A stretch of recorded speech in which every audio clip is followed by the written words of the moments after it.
Você conhece o princípio da individualidade biológica? É um dos principais princípios do treinamento esportivo, mas ele tem alguns problemas. Eu trouxe aqui, convidei, na verdade, ele aceitou, o professor Júnior, para que ele pudesse falar um pouco para a gente e que a gente possa entender como que isso se aplica na corrida.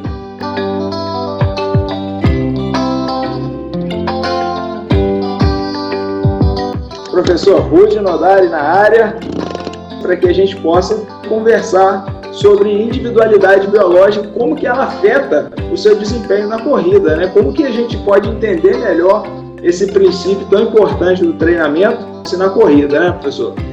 É isso aí, hoje é um dia muito especial para nós poder falar sobre individualidade biológica, o primeiro princípio do treinamento desportivo, e poder falar sobre ele é muito importante, porque nós estamos vivendo um momento de revolução nesse princípio, porque agora temos uma ferramenta extremamente acessível, muito rápida, não invasiva e que atende a essa necessidade, a essa demanda. Tenho certeza que muitos treinadores, muitos corredores, muitas assessorias terão nessa solução uma grande ferramenta auxiliar no processo para a assertividade, da potencialidade dos indivíduos para a corrida e também para as distâncias mais adequadas. Mas antes da gente começar, eu gostaria de pedir ao pessoal, né? Inscreva-se no canal. O professor Rudy também tem um canal no YouTube, que é da Salos. Daqui a pouco a gente vai falar mais sobre a Salos. E compartilhe com seus amigos, para que essas informações com ciência, de qualidade, cheguem a quem precisa. Professor Rudy, eu conheço pouco da sua trajetória, mas eu gostaria que você se apresentasse para o pessoal. Eu vou fazer uma apresentação rápida para nós ir direto ao nosso ponto. Então, eu sou graduado em Educação Física, tenho algumas especializações, mestrado e doutorado em Ciências da Saúde, pós-doutorado em Individualidade Biológica e Preparação Física de Atletas, pós-doutorado em Individualidade Biológica na Prescrição de Exercícios, esses 2 pós-doutorados na Espanha, e tenho uma excelência em treinamento esportivo no Centro Olímpico de Moscou, na Rússia, e com uma grata satisfação de ter sido convidado pelo professor Antônio Carlos Gomes. E aí a gente vai construindo uma série de possibilidades, são mais de 400 publicações acadêmicas, e agora estamos aqui, na Salos de Dermatografia, uma empresa totalmente voltada para o desenvolvimento de soluções na individualidade biológica, e eu tenho o prazer de ser o diretor científico dessa empresa estupenda, fantástica, que fica em Joaçaba, Santa Catarina, nosso glorioso Brasil. Muita experiência, muito estudo, muitos quilômetros rodados em prol da ciência. Muitas milhas voadas também. Muitas milhas, né? Cartãozinho de milha já está estourando. E aí, para a gente começar, eu queria te perguntar, eu queria que você explicasse para o pessoal, Rudy, o que é o princípio da individualidade biológica e por que ele é tão importante para o treinamento esportivo. Certo, nós temos que partir de alguns princípios. É muito importante que a gente compreenda o ambiente onde estamos inseridos. Se existe um ginásio, uma quadra, uma pista, uma piscina, para que eu possa desenvolver as minhas habilidades. Se eu tenho suporte da minha família, dos meus amigos, do meu técnico. Eu tenho uma nutrição adequada, uma educação adequada, eu tenho estímulos intelectuais adequados. Tudo isso é de fundamental importância e isso é o ambiente onde nós estamos inseridos. E isso é, notadamente, algo muito importante. Mas o mais importante disso tudo é qual é a informação que nós trazemos ao nascer. O que nós trouxemos de inato, qual é a nossa individualidade biológica, o que é que só pertence a mim. Numa analogia bastante simples e introdutória, qual é o chassi que saiu no dia do parto. Se eu tenho um chassi de Ferrari e coloco uma carenagem de colheitadeira, nem será Ferrari, nem será colheitadeira. O inverso é verdadeiro. Se eu tenho um chassi de colheitadeira e coloco uma carenagem de Ferrari, nem colherá soja suficiente, nem será uma Ferrari. O importante é saber que, primeiro, não existe individualidade biológica ruim. O que nós precisamos fazer é direcionar essa individualidade biológica para o melhor ambiente possível. Se a minha individualidade biológica é uma característica muito forte, voltada para o desenvolvimento de velocidade, potência, força, Por que eu estou insistindo em esportes ou atividades que exijam de mim coordenação, agilidade e flexibilidade?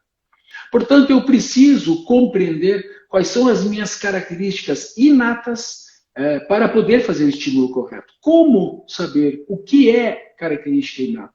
A característica inata é aquela soma das informações biológicas do pai biológico, da mãe biológica, mas uma coisa muito importante e algumas vezes esquecidas, professor, é o ambiente bioquímico proporcionado durante a gestação.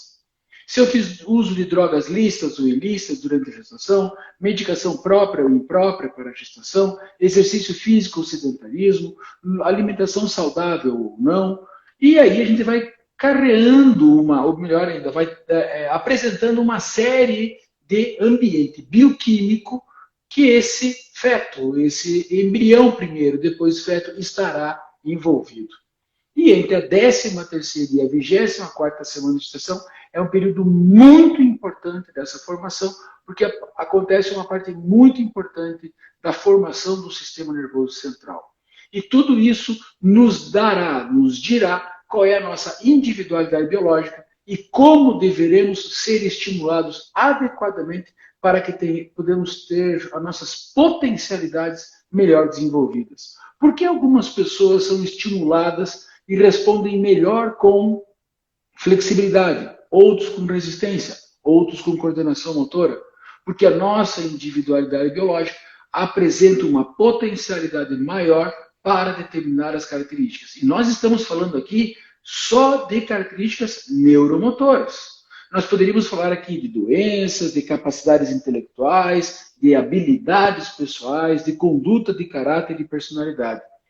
Tudo isso, muitas pesquisas já estão reforçando a ideia de que um percentual muito grande, muito importante, não necessariamente às vezes a maior parte, mas uma parte muito importante, é aquela que vem inatamente, ou seja, vem da fábrica, vem do forninho, vem lá da gestação. E nós precisamos cada dia mais respeitar esse princípio, o princípio da individualidade biológica. A gente começa a entender por que algumas pessoas dentro da corrida elas têm uma performance melhor, não falando de ganhar, né? Estou falando do campeão a ser elite ou não, mas ela tem uma resposta, uma performance, ela se sente melhor, né, entre aspas, às vezes correndo uma distância mais curta do que se aventurando nas distâncias mais longas, né? A individualidade biológica ela pode responder a alguns desses aspectos, né? Professor, eu preciso fazer algumas considerações muito importantes, porque o que o senhor traz é um conjunto de verdades que merecem uma série de considerações. Então, primeiro, essa é uma verdade muito importante e deve ser observada. E entender, professor, que eu consigo qualificar a minha resposta do músculo frente ao estímulo, eu consigo produzir mais mitocôndrias, é possível qualificar a minha vascularização, mas o meu sistema nervoso central sofrerá pouquíssimas modificações acima, em melhora durante a minha vida. O que eu tenho é um conjunto que merece uma série de estímulos. Há partes do meu cérebro que precisam ser estimuladas. Quando eu vejo um quadro do Velázquez, eu estimulo uma parte do meu cérebro que nunca tinha sido estimulado. Quando eu como sushi de shiitake, eu estimulo uma outra parte do meu cérebro. E quando eu escuto Bach, por exemplo, eu estimulo uma outra parte do meu cérebro. Eu poderia falar uma série de coisas, cada uma voltada a um órgão do sentido. E assim eu vou estimulando os meus neurônios.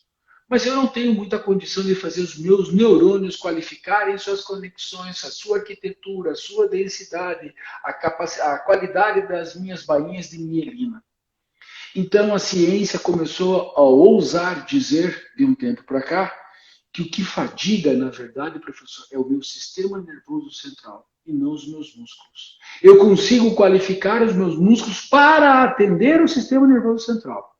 Mas eu não consigo fazer o meu sistema nervoso central ser mais do que veio programado para ser, para gerar mais resultado. Portanto, é preciso manter-se constantemente estimulando o seu cérebro e estimulando os seus músculos para que esse conjunto leve você ao melhor lugar possível, a um propósito cada vez mais ousado. Nesse sentido, é importante dizer que ter resistência para 5.000 é uma coisa, para 10.000 é outra, para 21 é outra, 42 é outra. Para o que, ou melhor ainda, para que distância o meu corpo está mais preparado para se desenvolver, para receber estímulo. Você deve conhecer, professor, e muitos dessa live devem conhecer, pessoas que quando passam do 15.000, olha, da 15 aos 42 foi só sacrifício. E deveria ter parado no 15. Porque existe uma percepção equivocada por algumas pessoas do treinamento esportivo, que é uma progressão. Dos 5.000, a progressão é 10.000, 15, meia maratona, maratona. Não. A progressão é 5, 10, 15, até a distância que seja adequada para você, e depois você para dessa evolução horizontal para começar uma evolução vertical, qual seja, começar a fazer tempos cada vez melhores dentro daquela distância que você tem as características inatas para correr. Portanto, esse conjunto de informações neuromusculares são de fundamental importância. Como estimular o meu músculo, como estimular o meu sistema nervoso. Mais do que isso, quanto o meu sistema nervoso suportará de carga muscular. E aí eu vou começando a construir esse conjunto para ter os meus melhores resultados. Isso sim é começar a compreender a individualidade biológica dentro das corridas de rua. E nós poderíamos conversar fortemente aqui, eu gosto de dar um exemplo que para algumas pessoas que estão assistindo essa live pode ser uma quebra de paradigma. Quando eu vou dar uma conferência e peço qual é a principal característica neuromotora da corrida de rua, da maratona, as pessoas levantam a mão, chega a fazer vento, professor, é claro que isso é uma brincadeira, dizendo resistência. E eu faço elas fazerem uma consideração. Veja, agora é a época do Natal, e a gente sai com os nossos filhos, tomar um sorvete, um caldo de cana, assim por diante, comprar presente para a família, para amigo secreto. E quando vê, nossa, passou 2h30, 3 horas, eu nem vi. Ou seja, você consegue se manter em movimento por 3 horas? Consegue? Consegue. Quantos desse auditório conseguem? Quase a totalidade levanta a mão. Agora vamos ver. Nós temos a maratona. Um dos melhores tempos do mundo é 1:59:59. O que dá mais ou menos, só para arredondar, 42 por 2 horas, 21 km por hora. Aí eu peço para as pessoas, você já viu uma esteira que pega 21 km por hora? Não, lá na academia pega 16, lá na minha pega 18. Tá, você já viu uma esteira que pega 21 por hora? Raros levantam a mão. Já vi. Experimenta colocar 21 por hora e sobe nela. Ah, você conseguiu subir nela? Agora fica aí em cima por 2 horas. Isto é velocidade. É mais fácil encontrar pessoas com resistência para 3 horas de atividade do que encontrar pessoas que peguem 21 km por hora. Portanto, a capacidade neuromotora de estímulo frequente, vamos chamar isso de velocidade, é mais difícil do que encontrar pessoas que conseguem manter resistência do movimento. E aí eu começo, peraí, eu preciso começar a pensar um pouco o meu treino. Eu vou precisar procurar uma assessoria, porque já não dá mais para brincar de treinar sozinho. Hoje eu vou fazer 1.000, amanhã 1.100, depois da manhã 1.300. Quando eu chegar nos 5.000, eu vou começar a diminuir, o tempo, eu vou aumentar para 10.000 e vou diminuindo o tempo, até que o meu joelho manda parar, a minha coluna manda parar, o meu pescoço manda parar, eu desisto e vou jogar pádel, vou jogar xadrez, ou vou pintar quadros. E não pode ser assim.